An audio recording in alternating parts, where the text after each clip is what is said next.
1 Kings chapter 11 verses 29 through 32, and chapter 12 verse 19.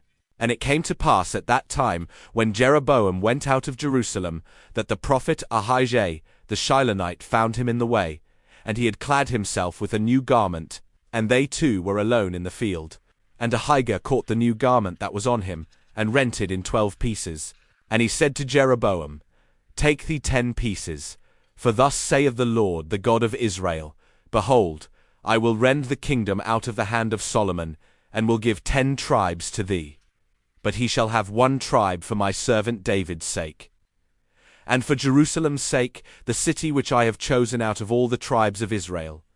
So Israel rebelled against the house of David unto this day. Mark chapter 7 verse 31 through 37. Jesus heals a deaf man.